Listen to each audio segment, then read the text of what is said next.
Chapter 1. The Day My Marriage Cracked Open.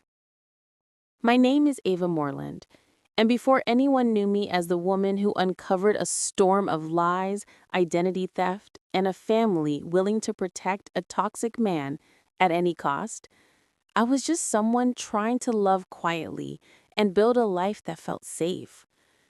I never imagined the day my husband drained our account and ran off with another woman would be the moment that exposed not only his betrayal, but the truth his family had been hiding for years. But sometimes the universe does not whisper. It rips the floor out from under you. And the day I opened that message, everything I thought I knew about love, loyalty, and family shattered, and something inside me finally woke up. I am Ava, your storyteller today. And this is how the revenge I never planned for became the freedom I never knew I needed. I was restocking a rack of spring dresses near the front window when my phone buzzed in my apron pocket. The boutique was busy for a weekday morning in Sacramento, sunlight slanting across the hardwood floors, customers drifting between displays. I wiped my hands on my slacks, expecting a message from one of my vendors. Instead, I saw Ethan's name. The message was short, almost mechanical. He said he was done, that he had left, and that I should not contact him. No explanation, no hesitation, just an abrupt severing of 12 years. For a few seconds, the room around me dimmed, the sounds blurring like I had been pushed underwater. I stepped behind the counter, opened the banking app almost on instinct. The joint account balance flashed on the screen. $76 remained. I checked the detail. Multiple withdrawals made between midnight and 2 in the morning. He had pulled everything out. I did not panic. The absence of panic was strange, but not unfamiliar. The truth was that the shock had happened months earlier, when I noticed a credit inquiry under my name that I had not requested. It had taken only a few calls to understand the pattern. Ethan had been quietly opening new lines of credit. I confronted him back then in the softest way possible, asking if he needed financial help or if someone had tried to steal our information. He brushed it off with an irritated wave, saying I was overthinking, and for the first time in our marriage, I felt him shut a door on me. That was when I moved my real savings into a private account in 2022, a quiet decision made in the middle of the night after I saw a second suspicious inquiry and understood it was not an accident. I had not told anyone, not even my closest friend. Protecting myself felt disloyal at the time, but necessary. Now, it felt like the only lifeline I had left. A customer asked if we carried a dress in a different size. I forced a polite smile, walked her toward the back, pulled a size she might like, and helped her check out. My body moved on practiced autopilot, my mind spinning backward through the years to the man Ethan used to be. There were moments from 2016 when he would drive across town just to bring me dinner during late shifts, laughing at how much time I spent chasing my dream of owning this boutique.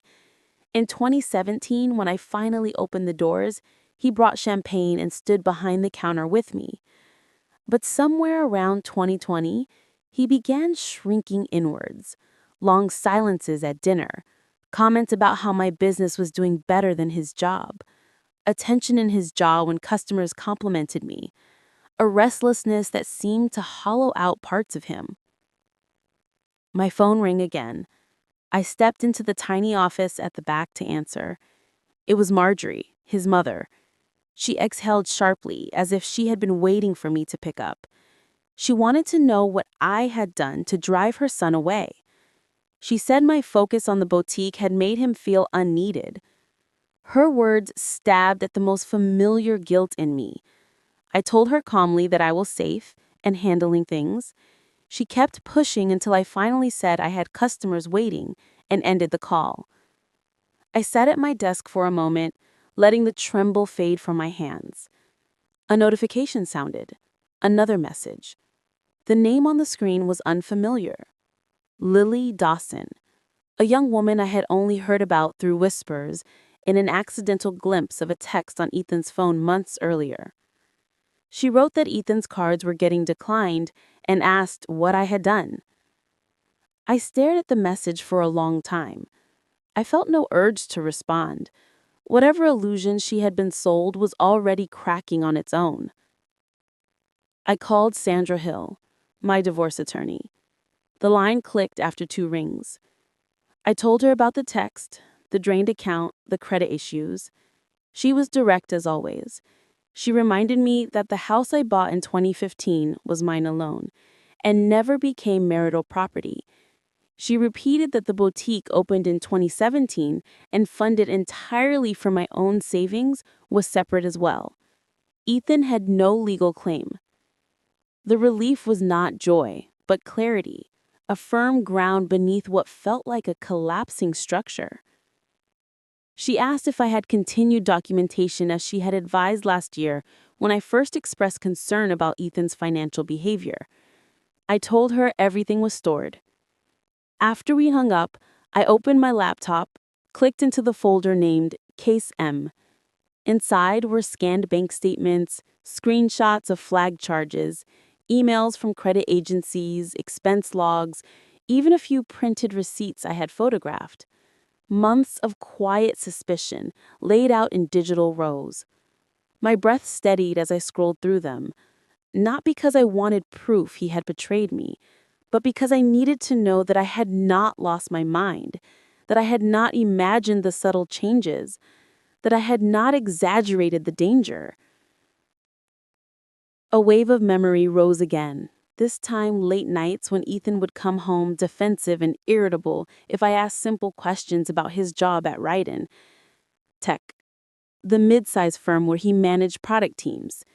He used to talk about his work with enthusiasm, but recently he had been cagey, snapping that he was underpaid and disrespected.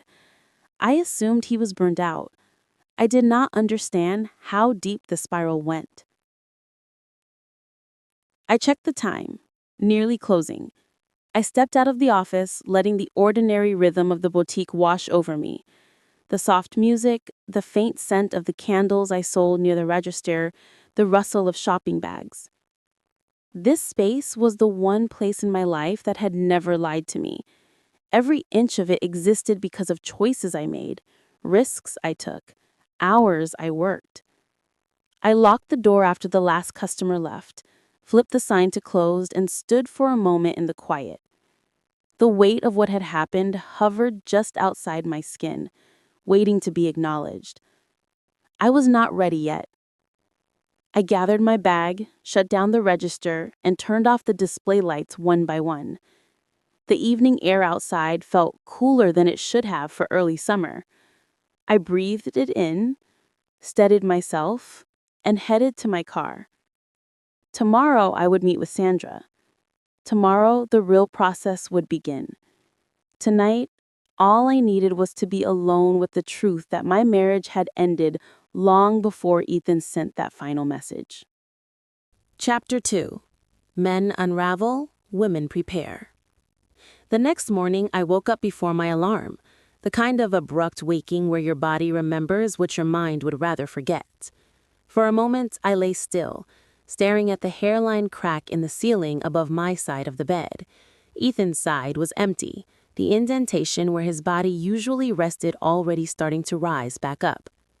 I got dressed in silence, grabbed a piece of toast I barely tasted, and drove downtown to Sandra Hill's office.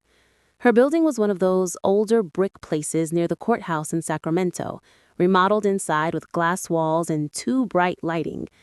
The receptionist offered me coffee and a practiced sympathetic smile. I declined the smile, but took the coffee. My hands needed something to do. Sandra opened her door before I could finish half the cup.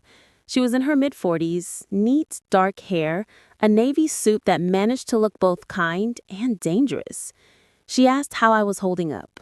I told her I was functional, which felt accurate enough. She walked me through everything methodically. The house I bought before the marriage remained mine. The boutique was funded entirely from my premarital savings. The accounts I had opened in my own name after I noticed the first suspicious inquiry would not be touched. She said Ethan might try to argue otherwise, but the paper trail was clear. When she mentioned identity theft, something in my chest tightened. Hearing those words from a lawyer made my private suspicions feel heavier and more real. She told me we would need a formal report if we wanted the banks and any investigator to take this seriously. There was no need to rush, but there was no benefit in waiting either. I slid my laptop out of my bag and opened the Case M folder. Sandra moved her chair closer while I scrolled through the files. Bank statements with out-of-pattern withdrawals, screenshots of small recurring charges at odd hours, letters from credit card companies about accounts I had supposedly tried to open. I watched her face as she skimmed. Her features did not change much, but her questions became sharper. She asked when I first noticed anything strange. I told her about the afternoon in 2022 when I got an alert about an inquiry in my name from a bank I did not use. How I had stood at the kitchen island with Ethan and mentioned it to him in what I thought was a casual way, watching his shoulders tighten as he insisted it was probably a clerical mistake. How he had laughed a little too loudly and then changed the subject. Sandra took notes while I spoke, then said she would start drafting the petition and the identity theft documentation. She reminded me to forward any new emails or messages that seemed relevant. I nodded, feeling a strange mixture of dread and relief. At least there was a framework now, something more solid than vague fear. When I stepped outside into the cool, late morning air, my phone buzzed with a new email. The subject line was a simple 3 words telling me to talk to someone named Tara. The sender address was unfamiliar, a string of numbers and a free mail provider. The body of the message was short, telling me to contact Tara Briggs, that she had worked with Ethan at Right in Tech, and that if I wanted to know what he had been doing, Tara would talk. For a second, I wondered if it was some cruel joke. Then I thought about all the nights Ethan had come home edgy and defensive about work. I wrote the name down, forwarded the email to Sandra, and then searched Tara on social media. It took only a few minutes to find her, smiling in an old photo outside a Right in Tech holiday party, a lanyard hanging around her neck. I sent a brief message explaining who I was and that I believed we needed to talk. To my surprise, she responded within an hour, saying she was on her lunch break and could meet at a coffee shop a few blocks from my boutique. The cafe was small and busy, the kind of place where everyone looked like they had somewhere more important to be. Tara waved when she saw me, eyes wary, but kind. She looked younger than I expected, maybe early 30s, her expression carrying that particular mix of exhaustion and determination I recognized from people who had seen too much of how corporations really worked. She told me that Ethan had not just been unhappy at work. He had been reckless. There had been whispers about him using his corporate card for things that did not look like client expenses, trip bookings that did not match any project, meal charges in cities where Right in Tech did not have any offices. She had been part of a team that had flagged some of the discrepancies. HR had opened a quiet investigation. They had not yet moved to fire him when he suddenly took personal leave. She had heard his name in hushed conversations about liability and exposure. She lowered her voice as she told me that she had seen his name on internal memos about travel approvals tied to a guest named Lily. Hearing Lily's name from a stranger made my stomach twist, but it also made the pieces click together. The trips he claimed were for conferences, the nights he had said he was stuck late at work, the way his eyes had slid away from me when I had asked simple questions. I asked Tara why she was telling me this. She said she had watched men like Ethan skate by for years, and that she was tired of women absorbing the cost. She also knew that HR would protect the company first, not his wife. If I wanted the truth, I would have to carry some of that myself. As I walked back to the boutique, my phone vibrated again. This time it was a message from Lily. She wrote that Ethan had gone for 2 days, that his phone was going straight to voicemail, and that several of his cards were suddenly not working. There was a panic in her words that felt young, the same kind of panic I had felt years ago when Ethan and I were newly married and I did not know how fragile anything could be. I stood at the back entrance of my shop reading her message over and over. A part of me wanted to tell her everything. Another part knew that I didn't owe her that labor. She had chosen to believe whatever story Ethan had told her. Now she was living in the ruins of it. I put the phone back into my bag without replying. Inside, the boutique was quiet in the early afternoon lull. I walked through the aisles, straightening hangers, more to give my hands something to do than because anything was out of place. For a moment, my reflection in one of the mirrors caught my eye. I looked more tired than I felt, which was saying something. I thought about all the times I had minimized my own achievements to keep Ethan comfortable. When the boutique had its best quarter ever and he came home complaining about a missed promotion, I had changed the subject instead of celebrating. When customers left glowing reviews with my name in them, I had not shown him because I could feel his resentment simmering just under the surface. I had been shrinking myself inside my own life to make room for a man who was already filling every space with his dissatisfaction. The landline at the register rang, dragging me out of my thoughts.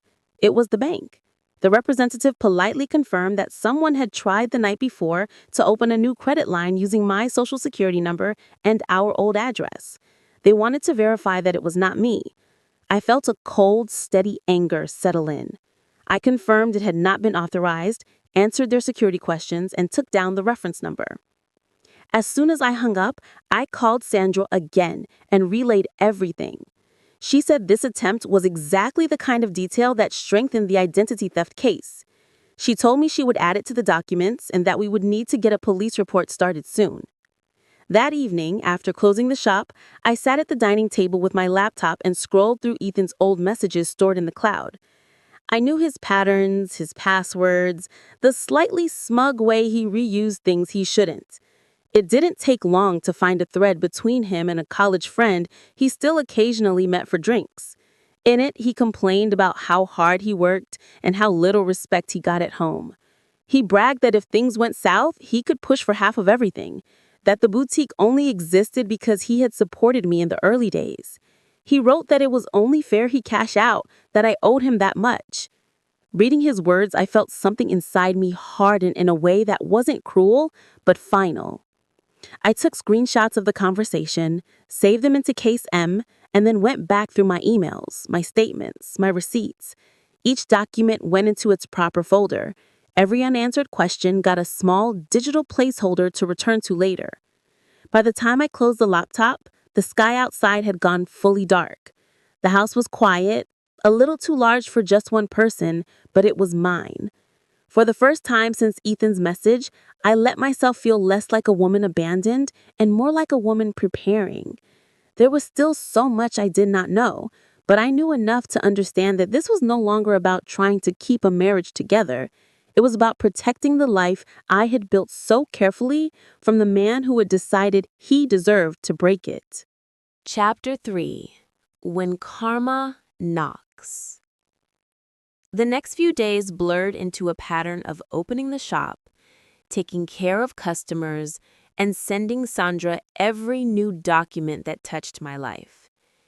The air felt different, thinner somehow, like I was walking around in a version of my world where the background had shifted by a few degrees. I could still move through it, but nothing sat exactly where it used to. Later, I would learn what Ethan had been doing while I was tightening my grip on my own reality. He had taken Lily to Miami, the kind of trip he used to daydream about with me when we were younger and broke.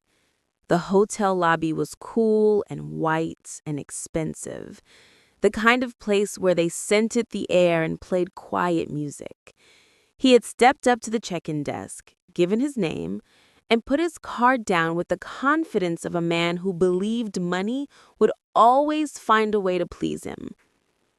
The card was declined. He tried another. Declined again. Voices rose. The clerk apologized in that careful, professional way that is really a refusal. Rules were rules. If the card did not work, there would be no room. Lily, who had packed for a fantasy, ended up standing in the middle of the lobby with her suitcase handle in her hand and humiliation on her face. Ethan snapped at her, then at the clerk, then at the world, because that was easier than admitting he had been standing on mud and calling it ground. I did not see any of this. I only saw the ripples as they reached me. 2 days after my meeting with Sandra, I was leaving the shop early to meet a supplier when a patrol car eased up to the curb in front of my house. I slowed the car as I turned onto my street and watched 2 officers walk up to my front door with the folder. One of them knocked. My neighbor from across the street, Mrs. Alvarez, came out onto her porch and watched, phone in hand. She had the look of someone ready to call whoever needed to be called. I parked and got out, heart thudded but steady. The taller officer asked my name, confirmed my date of birth, then handed me a packet. It was the follow-up to the identity theft report Sandra had started. They needed my signature, my acknowledgement that the investigation was formal. As I was signing, another car rolled up behind me. It was Marjorie. Her hands clenched around the steering wheel, eyes tracking every move. I saw her realize the officers were not there for some general safety check, but specifically for me, specifically for something legal. She waited until they left before stepping out. "What is going on, Ava?" she asked, voice tight. "It is about Ethan and the accounts," I said, keeping my voice as even as I could. "I am working with the bank and the police to clear my name." She shook her head slowly. "You did not have to go this far. You could have given him time." I looked at her, really looked, at the way her worry and her denial were braided together. "I gave him years," I said, "and I'm done giving him my future." She seemed about to argue, then stopped. Her gaze drifted to the folder in my hand, then back to my face. And for the first time, I saw a flicker of doubt in her eyes. "I need to go," I said. "I have things to take care of." At the boutique the next morning, a man I did not recognize walked in just as we opened. He wore a simple button-down shirt and jeans, with the air of someone who knew how to blend in anywhere. He picked up a scarf from a display, turned it over in his hands, then came to the counter. "You're Ava, right?" he asked. "Yes," I said, measuring him with my eyes. "Can I help you with something?" He gave a small smile. "My name is Noah Green. I'm a business consultant. We spoke briefly at that small business panel last year. You mentioned your shop, and I remembered when I saw your name in a newsletter." Memory clicked. The panel at the community college, his question about scaling inventory. Back then, I had brushed off the idea of expansion because I did not want to outgrow the version of success Ethan could tolerate. "What brings you in today?" I asked. "He was getting coffee next door and saw your window," he said. "I thought I would check on that dream you kept minimizing." The words surprised me with how accurate they were. He leaned an elbow lightly on the counter. "You ever think about opening a second location?" he asked. "You have the kind of brand that could carry it." I let out a short breath. I used to think about it all the time. Then life got complicated. He nodded like he understood more than I was saying. He said, "I'm helping a few local businesses map out growth plans. No pressure.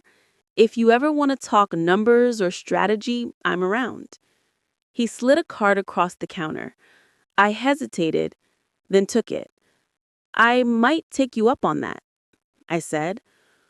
Part of me wanted to say that now was the worst possible time, that I was in the middle of a personal storm. Another part recognized that storms had never stopped for anyone. You either built while the wind howled, or you let everything blow away. That afternoon, while I was ringing up a regular, my phone buzzed with an email notification. It was from an address at Ryden Tech, the company Ethan worked for. The subject line was short and formal. It was addressed to Ethan, but I was still linked to his old shared inbox. The message informed him he was suspended pending an internal investigation into misuse of corporate resources and violations of company policy. He was not to access systems until further notice. I forwarded the email to Sandra. She replied almost immediately, saying this helped corroborate Tara's story and could be relevant in court. I stared at the screen for a long moment. A small, grim satisfaction flickered through me. It was not joy at his downfall. It was the feeling of a balance beginning, however slightly, to correct itself. 2 days later, Lily asked to meet. She didn't text me this time. She came to the boutique in person, shoulders slumped, dark circles under her eyes. I almost didn't recognize her without the careful makeup and lighthearted messages Ethan probably praised. She looked like a college kid who had stumbled into a test she hadn't studied for. "Can we talk, please?" she asked, her voice barely above a whisper. I nodded and led her to the small office in the back. She sat on the edge of the chair, hands gripping her phone. "I know you have no reason to help me," she started, "but I need to show you something." She opened her messages and scrolled, then turned the screen to me. Long threads of text between her and Ethan filled the display. At first, he was charming. Jokes about how much more alive he felt with her. Flirtations wrapped around complaints about his miserable wife and terrible job. Then the tone shifted. He told her when she could text him, scolded her for messaging at the wrong times, reminded her not to post anything that could expose him. There were photos of hotel confirmations, airline bookings, comments about how he was moving money around and taking what he deserved before leaving me. In one message, he wrote that I wouldn't see it coming, that I was too busy playing girl boss in my little boutique to recognize who held real power. Reading his words, I felt something cold and clean move through me. Lily watched my face, eyes glossy. "I thought he was going to take care of me," she said. "I thought he was a victim of everyone else." She shook her head, tears slipping down. "Then in Miami, his card stopped working. The hotel kicked us out of the lobby like we were nothing. He yelled at me, said it was my fault for spending more. He left me at a cheap motel and disappeared for 2 days. I had to call my sister to buy me a ticket home." "I'm sorry that happened to you," I said quietly. She frowned. "You're not mad at me?" she asked. "I was," I said, "for a long time, without even knowing you. Now I see you were sold the same lie I was once sold, that he was a victim of everyone else." She wiped her face with the back of her hand. "I sent these screenshots to myself," she said, gesturing to the phone. "If you think they'll help you, I can email them." "They will," I said. "And they might help the people investigating him too." She nodded, took a breath, and stood. "I'm going to try to fix my life," she said. "I don't know what that looks like yet, but I know it doesn't include him." After she left, I forwarded the screenshots to Sandra along with a short message. Another piece of the puzzle into place. Another line in a ledger that was slowly, painfully being balanced. That evening, as I was closing up, my phone rang again.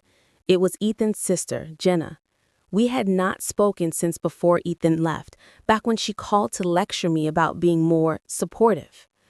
"Ava, I am so sorry," she said as soon as I answered. "I did not believe you when you said something was wrong. I thought you were overreacting. But Mom told me about the police, and I have seen how he has been acting. He has been spiraling for years, and we all kept excusing it." I leaned against the counter, the empty store stretched around me. "He is still your brother," I said. "You do not have to choose sides." "I am not choosing sides," she said. "I am choosing reality. If you need me to tell the court what I have seen, I will. I have texts from him bragging about using your credit, about taking off to Florida with that girl." "Send them to me and to my lawyer," I said, "if you are sure." "I am sure," she said, voice firm. "He needs to face what he has done, and you deserve better than the picture he has painted of you." Later that week, Ethan finally came back to Sacramento, not to our house, but to his mother's. An envelope was waiting for him, propped on the small table in the hallway. It contained the notice for an emergency court hearing, the official stamp of the state printed clearly at the top. He opened it in front of Marjorie. She told me later his hands were shaking so badly he could barely unfold the pages. He scanned the words, reading about the petition, the allegations, the dates. For a man who had built an identity around control, the realization that events were moving without his permission must have landed like a physical blow. Somewhere in that small house, standing in a narrow hallway that smelt faintly of lean cleaner and old photographs, Ethan finally began to understand that this time he would not be able to talk or charm or bully his way out of the consequences. And while all of that was happening on his side of town, I was at my dining table again, the Case M folder open, my laptop humming softly in front of me, doing the only thing I knew how to do now, which was to prepare for whatever came next. Chapter 4. The courtroom isn't just about divorce. The morning of the hearing, I woke before sunrise, my stomach tight and sharp as if I had swallowed broken glass. I showered, dressed in a simple black dress and blazer, and made coffee I barely drank. The house was too quiet. Every sound echoed. I checked that my laptop was in my bag, that the printed copies of my statements were in their folder, that my phone was charged. Then I locked the door and drove toward the Sacramento courthouse with the radio off, the city just beginning to stir around me. Sandra met me on the steps, a leather folder under her arm, eyes alert. "How are you doing?" she asked. "Nervous," I said, "but ready." "Good," she said. "He is going to say whatever he thinks will save himself. You just stay calm and let the evidence talk." Inside, the courtroom smelled faintly of old wood and coffee. The ceiling felt higher than it looked in photos. The clerk pointed us to a table on the left. I took my seat, my heart thudding so hard I could feel it in my fingertips. Ethan walked in a few minutes later with his attorney. He wore a navy suit I had helped him pick out for a promotion interview years earlier. It was tighter now, around the middle. His hair was styled, his beard trimmed, but his eyes darted around the room in short, jerky movements. When they landed on me, he tried to arrange his face into something casual, almost amused, as if this were all some overblown misunderstanding we would laugh about later. I looked back at him like he was a stranger. Behind him, in the second row, I saw Lily.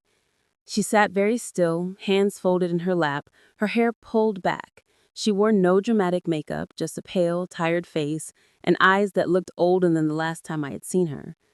Beside her, Marjorie clutched a tissue, lips pressed into a thin line. The judge entered, and we all rose, then sat. The formal words washed over me, the case number, the introductions. Ethan's attorney spoke first. He had the kind of voice people pay good money to learn how to use. He painted a picture of a hard-working husband abandoned emotionally by a cold, career-obsessed wife. He said I had withheld funds, refused to support Ethan during his temporary financial struggles, and that I had weaponized the legal system against him. There were moments when I could feel the heat rising in my chest, the urge to stand and shout back that he had no idea who I was talking about.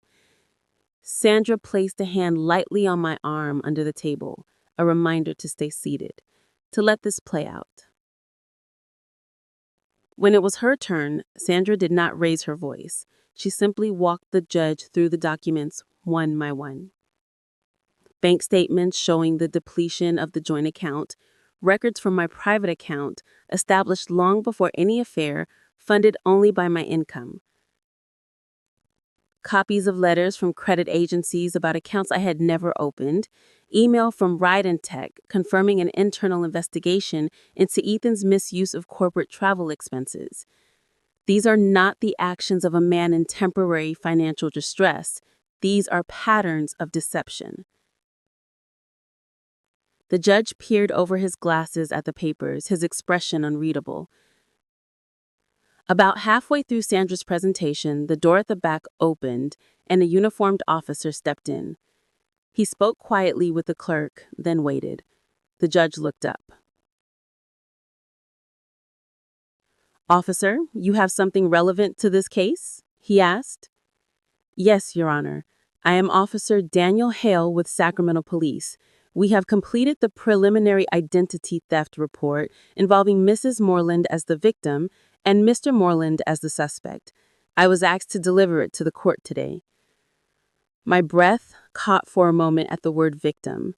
It still felt strange to hear it applied to me. The judge gestured for him to approach. Officer Hale handed over a manila folder. The judge skimmed, then nodded, his expression tightening slightly. "Ethan, did you know about this report?" his attorney whispered sharply.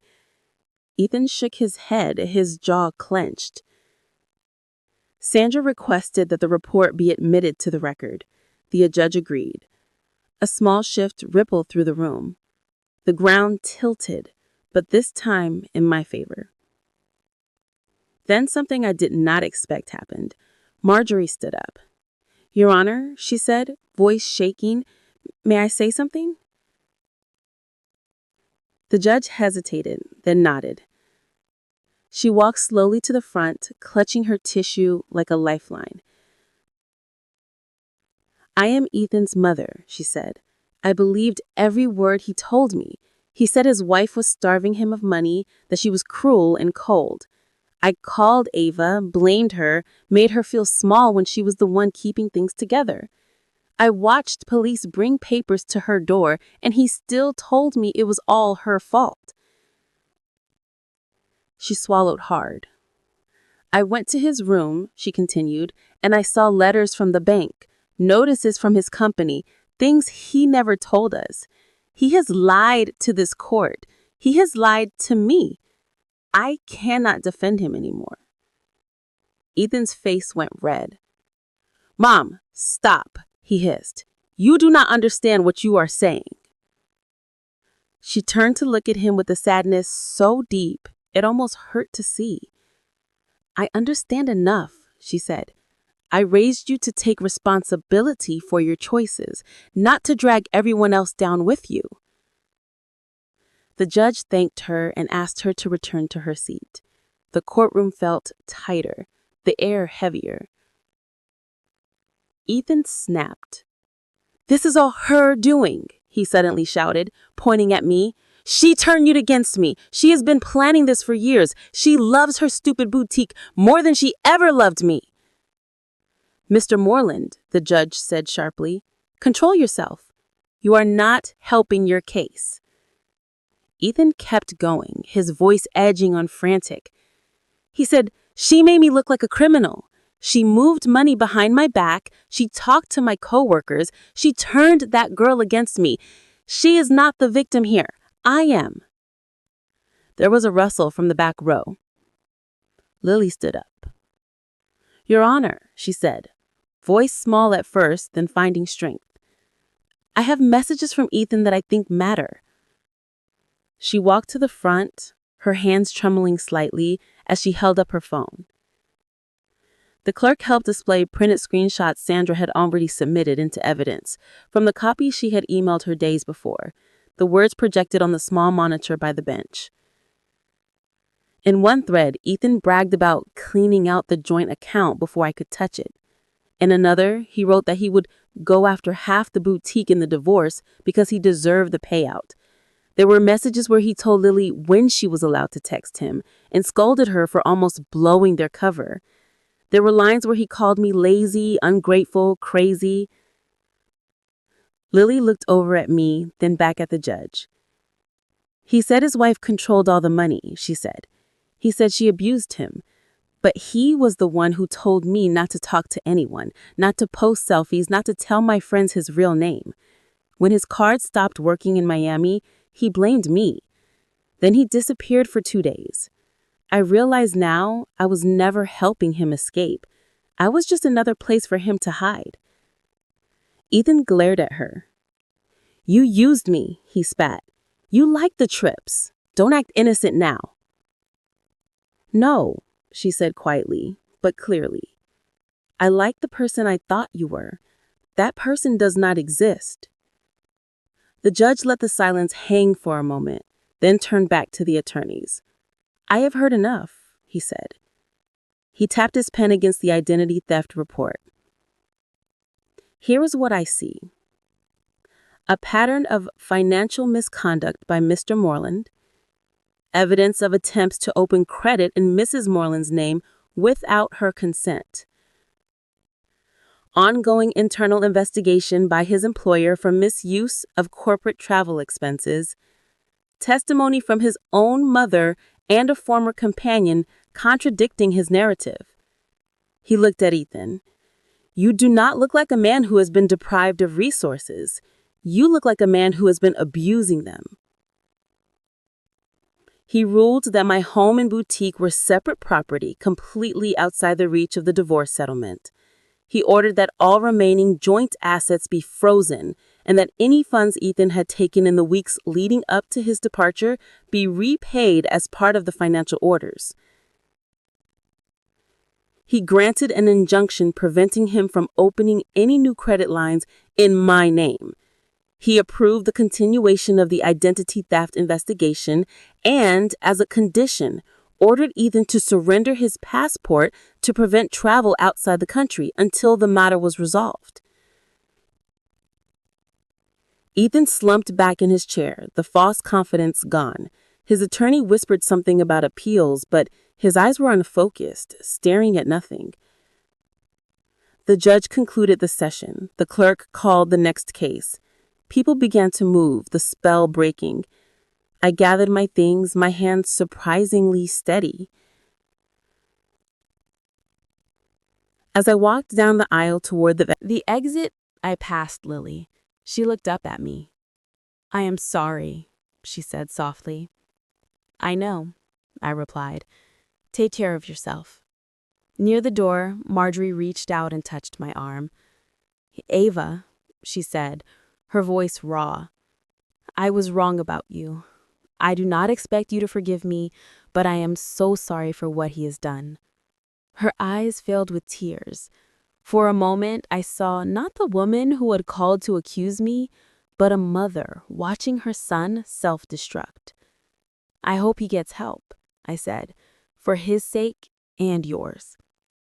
Outside, the sun was bright, almost too bright after the dim courtroom. People hurried past on the sidewalk, going about their lives, unaware that a chapter of mine had just closed inside that building. I stood on the steps for a moment, feeling the weight of it settle and then lift just a little. There was no triumphal music, no cinematic swell, just a quiet, steady sense that something had finally shifted in my favor. I adjusted the strap of my bag on my shoulder, took a breath that reached all the way down into my lungs, and walked toward my car, already thinking about the work waiting for me back at the boutique and the life I still intended to build, with or without the wreckage Ethan had tried to leave in my path. Chapter 5. The Sweetness of Freedom. 6 months slipped by faster than I would have believed that day on the courthouse steps. They were not easy months, but they were full. Papers to sign, accounts to untangle, nights when I woke up reaching for a body that was no longer there. And underneath all of that, something new, pushing up through the cracks, like green shoots through concrete.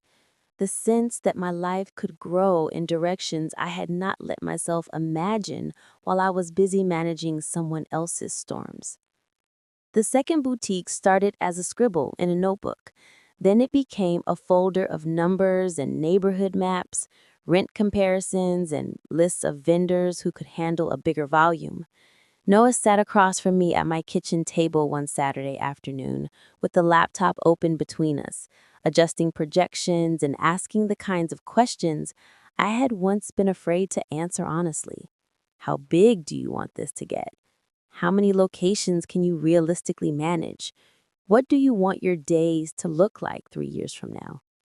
Whenever my fear tried to answer for me, he would pause and say something like, "Try that again, but assume you are allowed to want what you want." It was uncomfortable in the best way.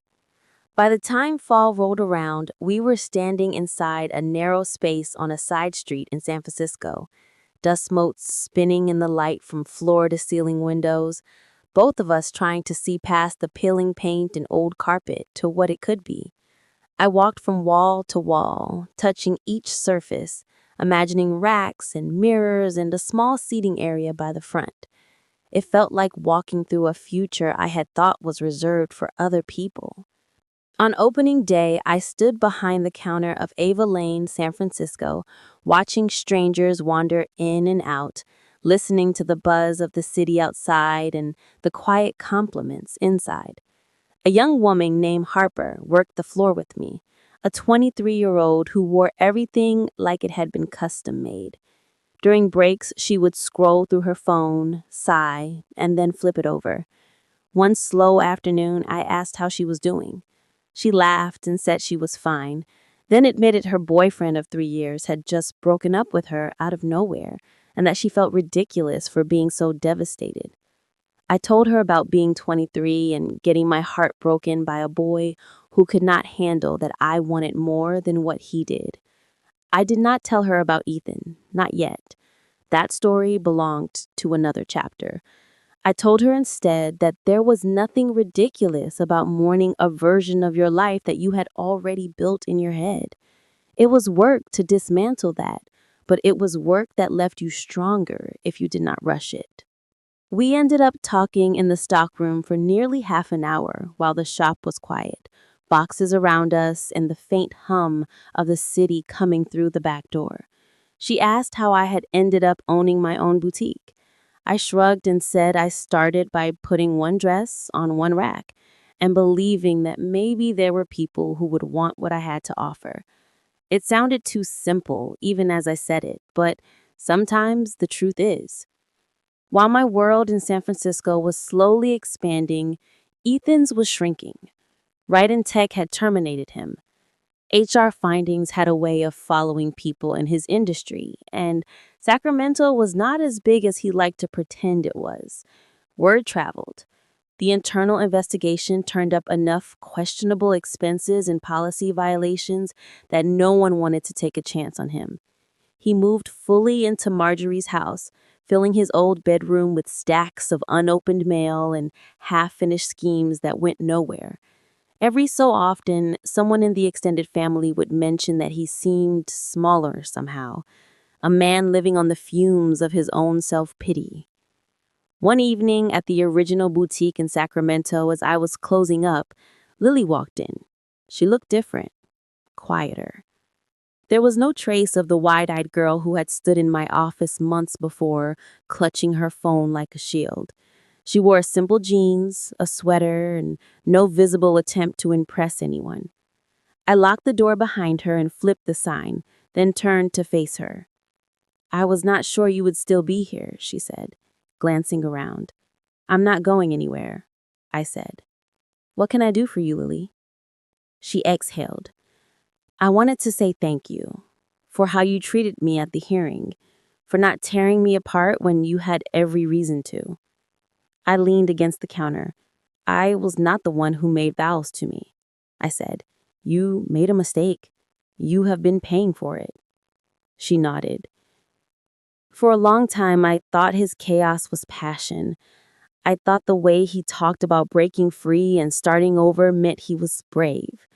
I did not see that really it just meant he never wanted to grow up. She swallowed, then met my eyes. I know I'm just a footnote in your story, but I wanted you to know I'm in therapy now. I'm back in school, I'm learning what real stability looks like, and it's nothing like what I had with him. That's good to hear, I said. I hope you keep going. She gave a small smile. I hope you keep building whatever this is. She gestured to the racks and the carefully arranged displays. It suits you. She left without asking for anything else. No friendship, no ongoing contact, just a clean, quiet exit. It was the first time I felt complete closure around her. A year after the hearing, I stood behind a podium at the California Women in Business Conference in San Jose, looking out at a sea of faces, some young and eager, some lined with decades of experience.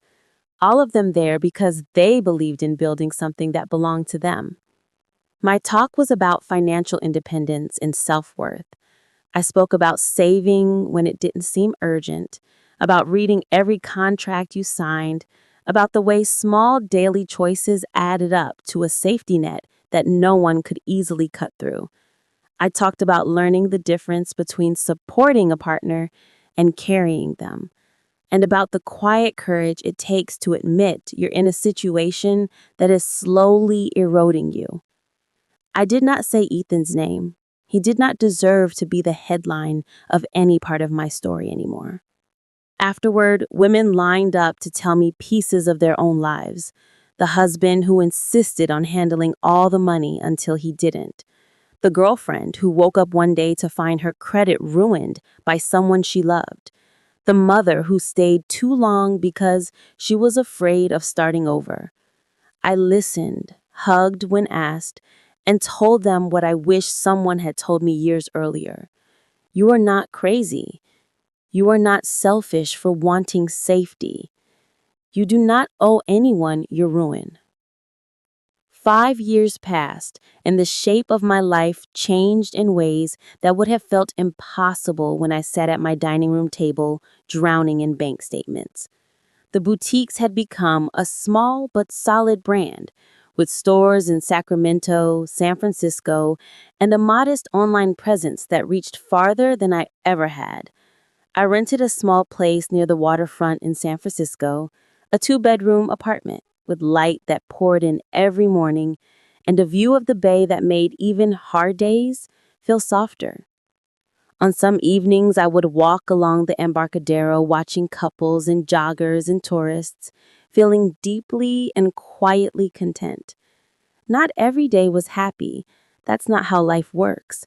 But the ratio had shifted in my favor. My world was built on choices I could respect, not on compromises that bled me dry.